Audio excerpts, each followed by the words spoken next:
Brandon Martinez, how are you, Mr. Martinez? Yes. What do you mean, yes? Hello. I said, well, how are you, Buster? I'm doing great, and thank you so much for having me. And I just want to take this time to congratulate you on your Hall of Fame induction. Well, that's very sweet of you. Thank you. You're now a bona fide legend. Uh-oh. So that's a responsibility. It is a responsibility, Brandon. Thanks for pointing that out. I'm nervous. Now I have to do a good job. And I love the fact that you got a tux on Amazon. That is the best. How do you know about all this stuff? Oh, I do my research. I'm not just some hairstylist in Hollywood. I'm actually, I've been around. Well, the question is it a big enough deal for you to cut his hair? Of course. Absolutely. No, once you hit legendary status, it's a must that you have someone like me do your hair. That's the key. So, Brandon, didn't that one picture, though, where I was sitting down at the table, I looked exactly like Vito Corleone? And, you look like the boss. Like, you look like the Godfather, which I guess I could say, I'm going to say this now, you're the Godfather of radio. Oh, I like it. I'll use that from now on. I'm sure that won't upset anybody. Bam, there you go. I gave that to you. You could take that. That's Thank for you. free. Brandon Martinez, Sex, Hair, and Billionaires, Adventures of a Celebrity Hairstylist is a tell-all memoir that chronicles Brandon's life as a 20-something, straight up-and-coming hairdresser in Hollywood. Boy, I tell you, Brandon, you're a better man than I, because I don't know how you put up with about two-thirds of those people. I've been fortunate, and I guess as a straight stylist or a straight guy, you sort of get to stand on a different angle than I'd say a woman or I'd say a gay man who does hair. Straight men, we get away with everything. We get away with everything. The things that they tell us, that my clients, and I'm talking clients who are big and powerful and famous and whatever. Oh yeah. And the things that just come out of their mouths naturally. And I feel because we just make them feel safe. They know that because I'm a guy, especially for a woman, they know that I'm going to make them look as sexy and hot as possible. I've always felt, and I'll probably get in trouble for saying this, but what the hell? I always said that, women, I always feel kind of sabotage each other subconsciously. They can't help it. Mm-hmm. It's like your girl, it's like your mom telling you, "Oh, sweetheart, you should cut your hair really short. You can't have it long." That's just because she doesn't want you to be sexier than her. So I've always felt like women subconsciously sabotage each other, and that's why a straight guy always does really well in my business. It's just the way it is. Brandon, when did you know you had this talent or the ability to develop this talent? I didn't even know until maybe 6 months through beauty school. I went to beauty school. I grew up here in LA, and I was bartending, and I was trying to be an actor, and I didn't really know what to do. Acting wasn't really happening.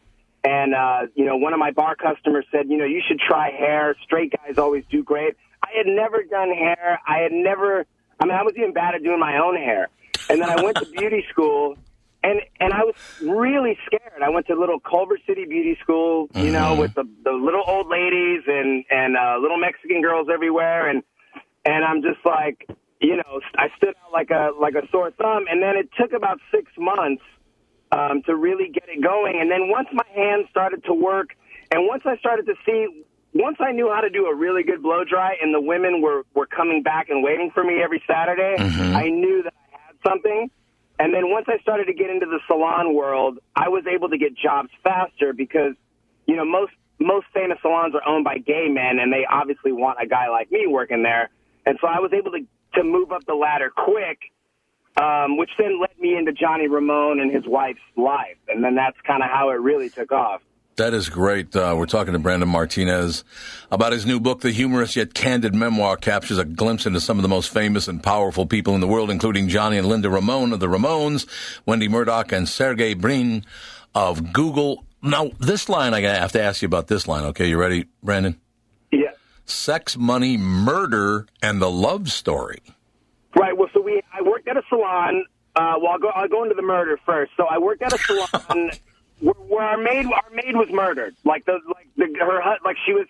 She was cheating on her husband, and she was a Salvadorian woman here in Los Angeles, and her husband was like an MS-13 gang member, and she had actually, from what I heard from the owner, cheated on him with another rival gang member. Oh. And then, and so one morning, Saturday morning, no one was there yet.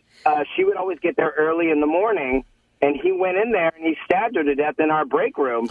And, you know, at that time, with this salon that I was at was a really hot salon. You know, we were just on fire with press and celebrities, and it literally ended in 1 month. All the hairdressers split. Everyone was freaked. It was basically me and the owner for the last 30 days. And then I'm sure you read the chapter, Murder on 3rd Street. You know, the owner had a lot of issues, too. Right. And, you know, and which ultimately I know that he gave me a bad review on Amazon on my book, which actually helped sell my book. So I want to thank him right now for that. Did he really?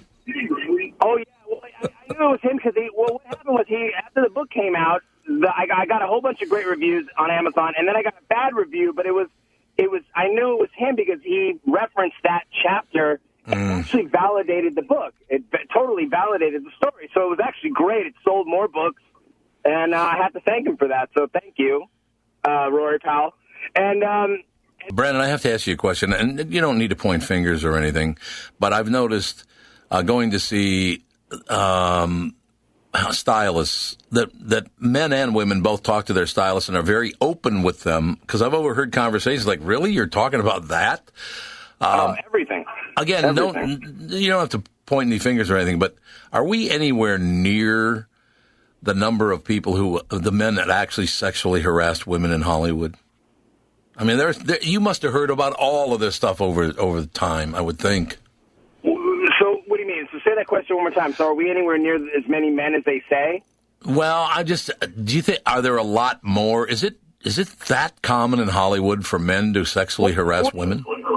Well, here's the deal. The whole Harvey Weinstein thing is that kind of thing where you're getting at. I mean, here's the deal. This is Hollywood. It's been going on for over 100 years since Fatty Arbuckle. Fatty Arbuckle did the same stuff.